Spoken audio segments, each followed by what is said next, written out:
Muy buenas a todos, chicos. Vamos a ver esta segunda parte que nos dejamos sobre las revoluciones de Francia y Estados Unidos y lo que significa hoy en día, ¿no?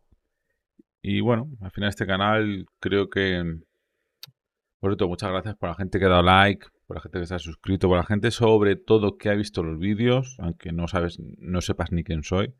Soy Héctor Mena Salvas, escritor y bueno, y youtuber también. Mis mayores ingresos son de YouTube. Y bueno, poco a poco también de libros. Si te interesa apoyarme o leer alguna de mis obras literarias, pues te lo agradeceré. Así que vamos a ver este vídeo, chicos, de Asset Kaiser. Este canal lo vamos a enfocar un canal de intelectuales, de filósofos, de gente que le sabe orar, ¿no? Aunque diga cosas que se equivoca, pero que le guste, pues, la economía, la historia, la geopolítica. Veremos sobre todo, porque al final os dejo a vosotros, personajes chilenos. Al final, pues, sois chilenos y os interesa los chilenos. Nos pasa a todos. Hay muchos deportes que a lo mejor los veo porque hay españoles y cosas así, ¿no? Dicho esto, atentos, escuchamos. Estos 14.000 más 1.400, llevamos unos 16.000 muertos así oficiales, porque son más, y después vienen muchos más, con la Revolución Americana, en que se hace un gran alarde por la Boston Massacre. Ustedes la han oído hablar, la masacre de Boston del año 1770, y que fue una cosa así que indignó a los colonos en Estados Unidos, donde tropas de británicos provocadas por patriotas, por locales, provocadas, donde lo dejaron casi opción, masacraron a locales, digamos, a colonos americanos. Hubo 5 muertos. 5 muertos. 5 muertos. Y 3 heridos, creo. La diferencia es gigantesca. En enero de 1793, finalmente se dicta la sentencia de muerte de Luis XVI por traición. Ojo, a Luis XVI no se le condena por tirano. A Luis XVI se le condena por traición. ¿Ah? Ese es un dato bien interesante. No se le condena por ser un tirano, sino por traición, que es distinto de lo que se dice en las colonias americanas respecto del rey de Inglaterra, de Jorge III, de Jorge III, que se dice que él sí es un tirano y se le ejecuta y se le corta la cabeza a Luis. Obviamente esto generó un impacto también a nivel europeo y en Estados Unidos que fue impresionante. O sea, de la locura que estaba ocurriendo en Francia. No se le dejó hablar y se le guillotinó. También ese mismo año se ejecuta a un propagandista, probablemente uno de los tipos más resentidos de la Revolución Francesa, Jean-Paul Marat, que era dueño de un periódico, director de un periódico, El Amigo del Pueblo, que era totalmente incendiario, que llamaba hacia el asesinato permanentemente. El alfabetismo en Francia había subido en gran medida gracias a los esfuerzos de la Iglesia Católica de alfabetizar a la gente. Nadie sabe para quién trabaja. Y ellos, Marat era muy influyente.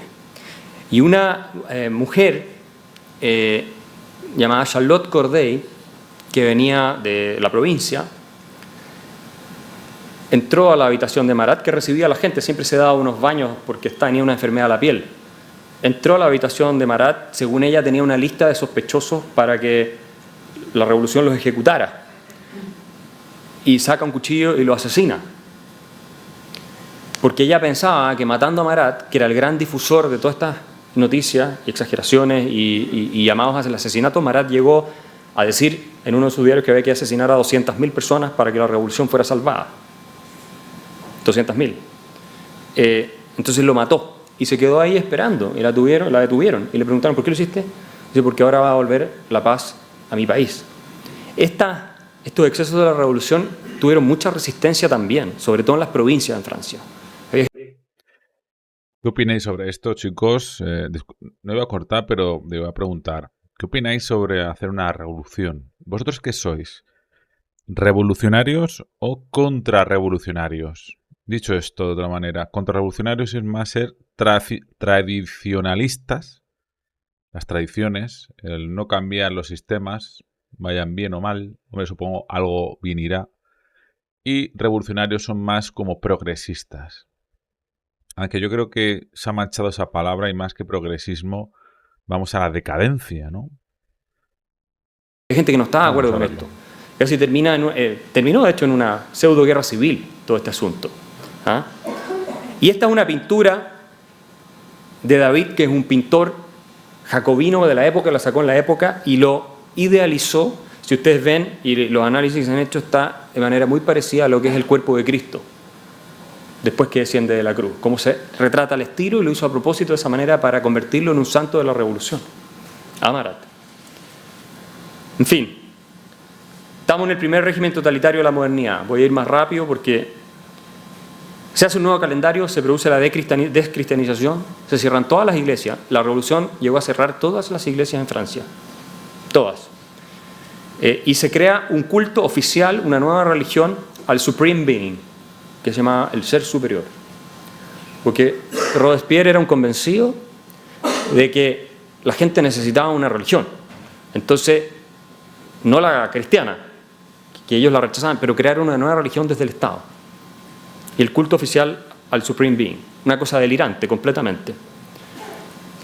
Se purgó a los girondinos, que eran los que abogaban por una moderación en el terror, y se empieza a producir todo el tema de la distribución de la riqueza, se crean los tribunales revolucionarios, y estás en una sociedad en la cual se empieza a perseguir no solo a las personas que se estiman contrarias a la revolución, sino a cualquiera que no sea lo suficientemente entusiasta por la revolución, va a la guillotina.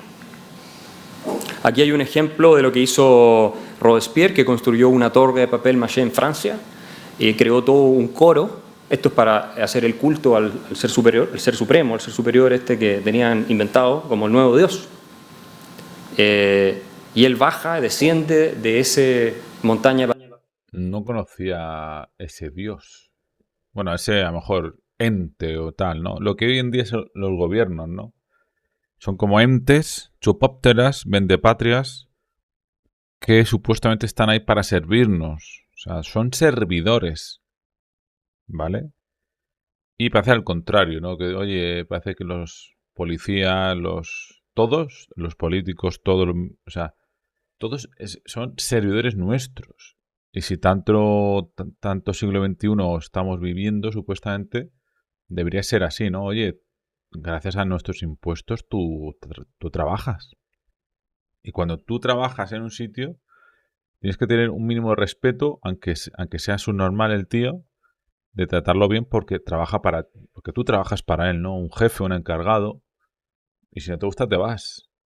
Pero justamente vivimos una hipocresía total, ¿no? Los políticos no nos sirven a nosotros, sirven a sus intereses. Espero que a lo mejor me equivoque, porque claro, yo tengo mi perspectiva como español en lo que pasa en España y lo que veo yo por el mundo, en Europa, y lo que veo a lo mejor en Chile. Me puedo equivocar, pero a lo mejor no tanto, yo creo, al final Chile pertenece, yo creo, a ese bloque que es Occidente, ¿no? Occidente que está gobernado, influenciado por Estados Unidos, o a lo mejor el mundo anglosajón, puede ser, pero Estados Unidos, que no por un estadounidense, un panadero, como siempre digo, siempre pongo este ejemplo, un panadero, un ingeniero incluso, un arquitecto, un abogado, no, por una élite que simplemente vive allí, en Estados Unidos, ya está. Pues antes vivían en Europa y después de la Guerra Mundial o antes o por ahí, pues se fueron a Estados Unidos. Porque Estados Unidos sus reservas, su dinero, no lo maneja eh, el pueblo norteamericano, que no tiene ni nombre, los yanquis, yo llamo a los yanquis. Lo maneja una élite. Gente anónima. Bueno, anónima si buscan no es tanto. Vamos a ver un poco más. Para que veáis que la Revolución Francesa fue un poco una mierda pintada de colores. El papel maché vestido con unas túnicas blancas, como si fuera una especie de mesías. Y mucha gente pensó en ese minuto, dentro de los mismos revolucionarios, este tipo está completamente loco. No es para menos. O sea, imagínense, crearon un calendario entero que consistía en en 3 semanas de días cada uno para que no existiera domingo, para que la gente no fuera a pensar en ir a rezar o ir a la iglesia. Crearon un calendario completamente nuevo donde el año 1 era el año donde partió la revolución. Y este tipo de cosas. Realmente trataron de crear la sociedad completa desde cero. Todo. María Antonieta luego es guillotinada también. La llevan en un carro de estos abiertos, como de estos para transportar papas, sacos de papas. No la llevan en un carruaje ni nada. Y le cortan la cabeza después de haberla sometido a un juicio donde se le acusó de haber tenido sexo con su hijo, lo cual era una completa mentira. Y finalmente por traidora también se le condena a muerte, se le guillotina. Y este es el hombre que está liderando todo esto, que es Maximiliano Robespierre. Maximiliano Robespierre tiene esta famosa frase donde él defiende el terror como sistema para cultivar la virtud en los hombres, en los seres humanos, en todas las personas, y para defender la revolución. Los girondinos creían que el terror había cumplido su función y que cuando ya se había estabilizado el sistema, podían dejar el terror de lado. Robespierre creía que no, que para crear una república de la virtud, así lo llamó, la república de la virtud. Imagínense qué cosa más atroz. O sea, a mí cuando llegue un político que va a decirme no, es que vamos a crear una república de la virtud y los virtuosos, salgo corriendo. Robespierre tenía esa convicción y ejecuta a Danton y a su círculo por ser demasiado moderado y verlos como traidores de la revolución. 2000 ejecuciones más en un par de semanas de ese año. Un comentarista de la época, uno de los partícipes de todo esto, Vergniaud, dijo: la revolución es como Saturno que se come a sus propios hijos. Los revolucionarios empezaron a caer bajo la guillotina como todos los demás. ¿Por qué Robespierre llegó a imponer el terror como régimen sistemático para construir la nueva república? Estaba inspirado en las ideas de Rousseau, y esa es otra gran diferencia con la revolución norteamericana. Rousseau no jugó prácticamente ningún rol en las ideas de los padres fundadores de Estados Unidos. Rousseau tenía 2 ideas que fueron el fundamento del terror que se aplicó en Francia. Una, que la voluntad general es contraria al interés individual y que la voluntad general radica en el gobernante, es única y no admite contradicción. Y por lo tanto, el interés de cada individuo puede convertirse en el enemigo del interés de todos juntos. Y como tal, quien tiene a su cargo, ¿cierto?, el interés general, la voluntad general, que por definición la voluntad no es divisible, debe combatir las desviaciones y la búsqueda del interés particular que daña el interés general. Esa es una de las ideas que lleva a guillotinar a tanta gente. Y la otra es que Robespierre, a quien se conocía como el incorruptible, para él y para los revolucionarios, los jacobinos, lo más importante era que tus motivaciones fueran puras. Y tu motivación pura, el concepto de virtud tenía que ver con que tu preocupación es por los pobres. Los pobres y los no privilegiados, los sufrientes, son aquellos que la sociedad no ha corrompido, de acuerdo a la teoría de Rousseau, porque no forman parte de la sociedad, al estar tan marginados. En cambio, los aristócratas, las clases altas que están llenas de vicios, están corrompidas, y el vicio es peor que la maldad. Y de eso hay que purgar a la sociedad. La motivación intrínseca tiene que ser la pasión o la compasión por los que sufren. Eso es lo que entiende por virtud, y los que sufren, los pobres. ¿Ya? Ahora, en vista de que tú nunca puedes entender ni conocer realmente la motivación de la gente, porque lo que nosotros mostramos hacia afuera, sobre todo en el mundo político, nunca es quienes somos realmente por dentro. Se empieza a caer en una paranoia cada vez más desquiciada, en que se cree que todo el mundo es un hipócrita, y que se está haciendo un juego, incluso entre los mismos revolucionarios, que no realmente conecta sus sentimientos con los sentimientos de los que están sufriendo. Esto es mucho más complejo, yo lo podría explicar más, pero no hay tiempo.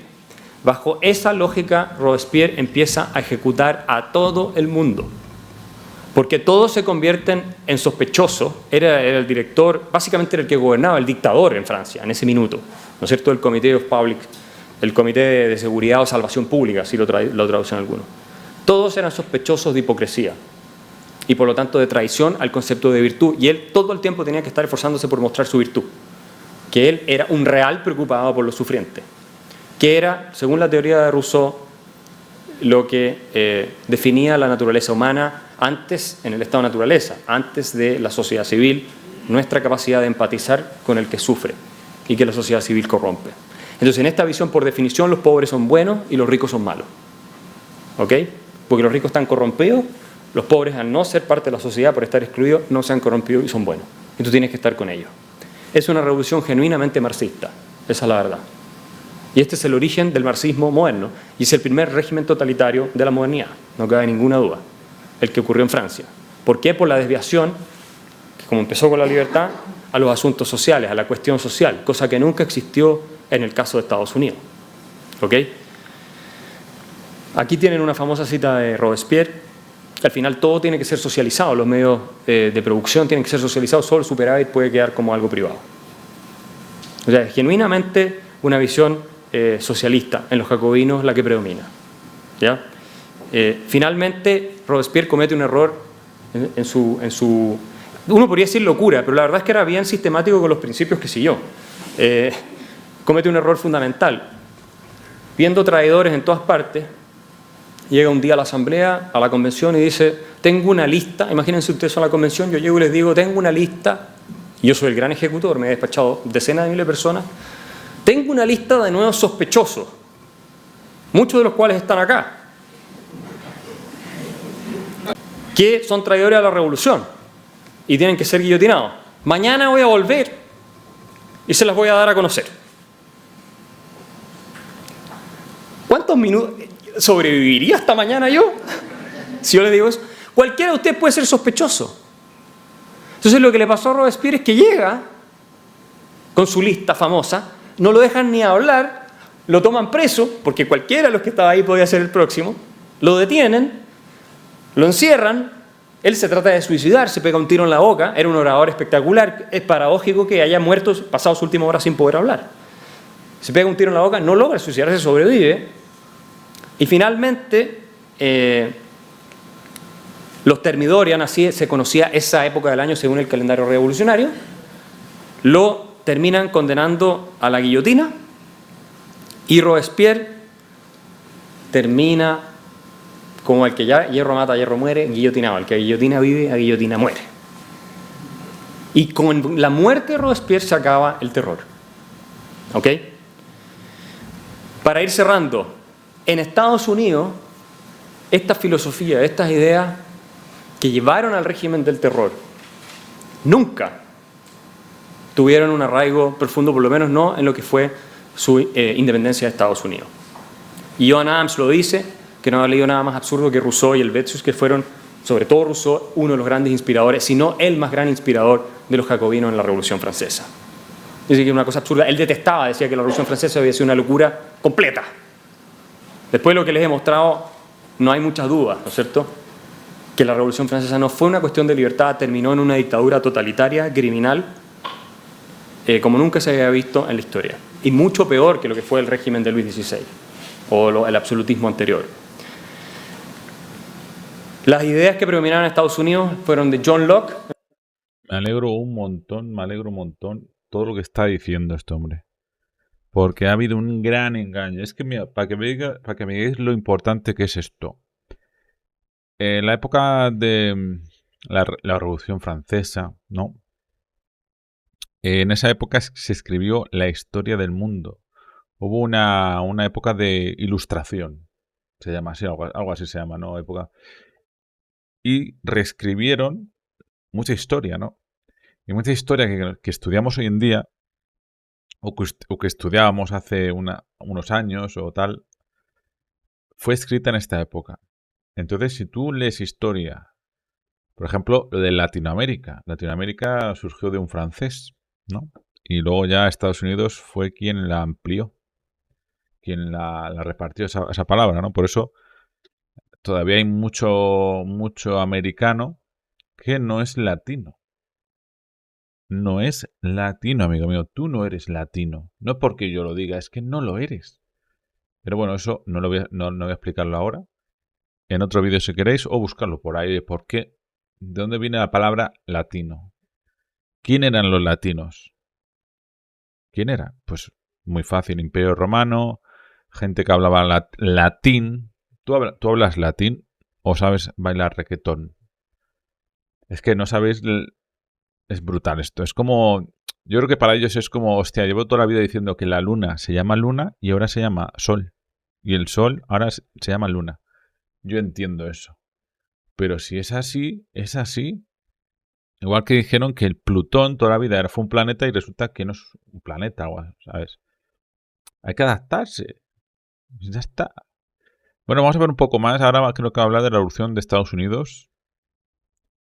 Y nada, chicos, hay que saber cultura general. Vamos a ver un poco más y nos vemos.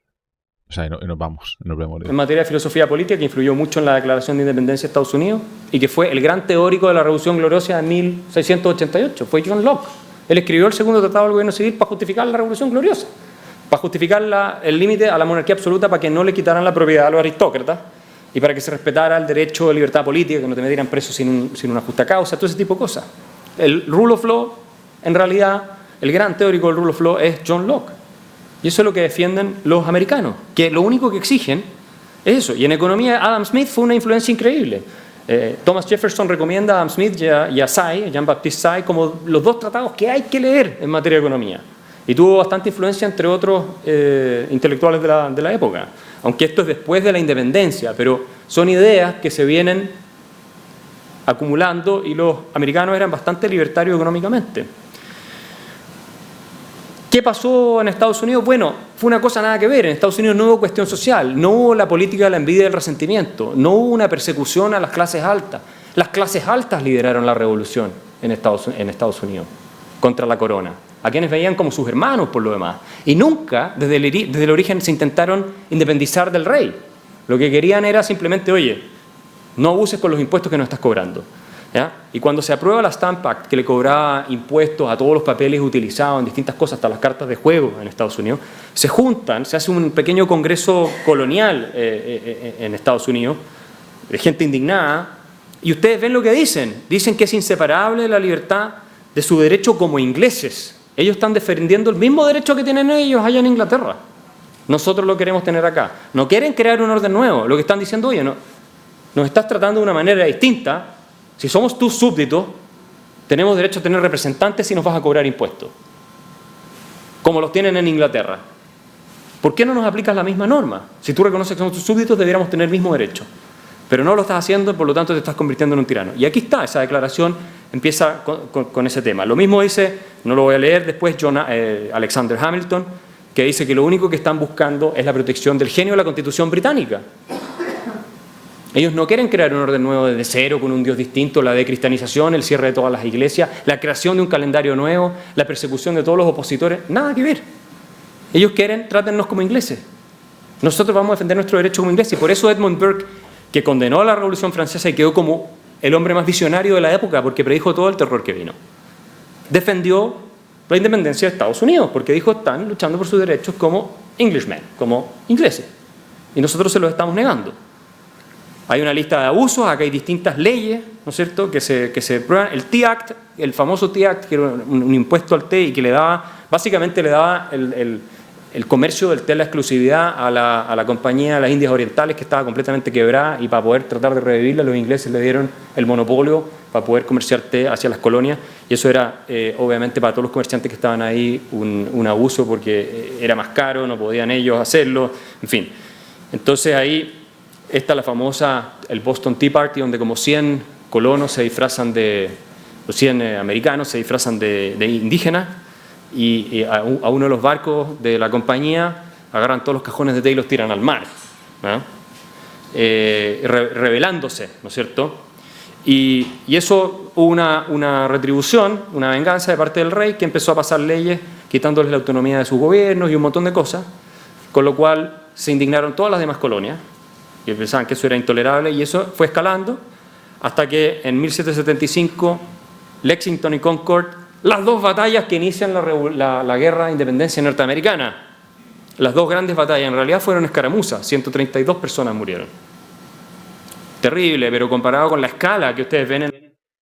Bueno, sin la ayuda de Francia y España, las colonias de Estados Unidos no se hubieran independizado. Fue un golpe que, la verdad, estoy contento. Porque Reino Unido, sobre todo sus logias y toda esa mierda, o sea, más que el gobierno, sus empresas privadas, ¿no? Hoy en día es igual. ¿Por qué Londres es una ciudad muy rica? Porque tiene los impuestos muy bajos y la gente, los millonarios, por ejemplo, los rusos, ¿no? La mafia, blanquean el dinero. Van allí y lo blanquean. Y fue un golpe muy bueno. Aunque luego se hicieron aliados, pero no es lo mismo. Ya no es el mismo país, ¿vale? Estados Unidos y Reino Unido. En la Revolución Francesa, que estamos hablando que la Revolución Francesa no fueron muertos, también los hay en la guerra hacia afuera, con todas las potencias que enfrentaban en esa época. Es adentro. O sea, en un solo día se despachaban la guillotina mucho más que esto. Tal como predijo Edmund Burke. Se arma el Segundo Congreso Continental, Washington es elegido comandante en jefe de las fuerzas continentales, pero se le envía al rey Jorge III, se le envía lo que se llamó la Olive Branch Petition, una petición para, por favor, bájenos los impuestos, no abuse y convivamos en paz y lo reconocemos como nuestro monarca, compórtese a la altura, básicamente. No nos vayamos a la guerra. Aparte, imagínense que irse a la guerra como miserables colonos en América a la potencia más grande que el mundo jamás había conocido no era algo tan atractivo. Había que tener bastantes pantalones para hacerlo. Y había algunos que no querían de frentón ir a la guerra con Inglaterra y otros que sí. Pero finalmente el rey los declara en abierta rebelión. Vienen todas las batallas y en 1781 se rinden las tropas británicas en Yorktown, gracias también al apoyo francés. Y el total de muertos, esto un poco... ¿Cómo? ¿Hacen el apoyo francés y el español? ¿Qué? Recuerdo que todo el sur de lo que eran las colonias eran españolas. Desde la Florida, pasando por Texas hoy en día, incluso hasta Alaska. Buscar un mapa y, o sea, buscar en Google y ya está. Gran error, como un hispano no nombra que todavía en esa época España era la potencia más, una o la más grande del mundo. A lo mejor ya estaba al final del siglo XVIII, siglo XVIII, sí. Estaba ya en decadencia comparado claramente. Ya a mediados del siglo XVIII, madre mía, cómo estoy hoy. Siglo XVIII estaba ya en decadencia, pero a lo mejor era la tercera potencia o cuarta del mundo. Entonces, y ayudó con mucho material, incluso con hombres. Que hay un soldado que tiene honores, un militar, que encabezó una batalla, ¿no? Gran error tuyo, Axel Kaiser. Como chileno deberías saberlo, porque en esa época todo era parte del Imperio Español. Chile también. Bueno, vamos a ver un poco más. Vemos a este hombre, se le perdona, hombre. Si fuera otro que va a hacer daño, pero no podemos saber de todo en la vida, chicos. Obsceno hacerlo, pero hay que tener un nivel de la escala de las cosas. El total de muertos en toda la guerra de independencia de Estados Unidos fue 4.400 del lado de los patriotas en acción, más otros 17.000 que se calcula que murieron, hay distintos cálculos por enfermedades y cosas así, y unos 24.000 en total entre prisioneros, muertos por enfermedades y muertos en acción de las fuerzas británicas. El régimen del terror, la Revolución Francesa, se calculan 166.000 muertos en esos 4 años, 166.000 muertos, otros dicen que son más de 200.000, más 5 millones de muertos, producto de todas las guerras que se derivaron de la Revolución Francesa, incluyendo las guerras napoleónicas. Porque sabemos que Napoleón fue el que vino a poner orden finalmente, que había triunfado en el frente contra Austria, contra Prusia, todos ellos, y se elige dictador, un dictador que usó mucho los plebiscitos como forma de legitimar su poder y termina ordenando la cosa. En verdad que fue una provincia que se sublevó contra las... Bueno, Napoleón, dictador, bueno, fue un emperador, ¿no?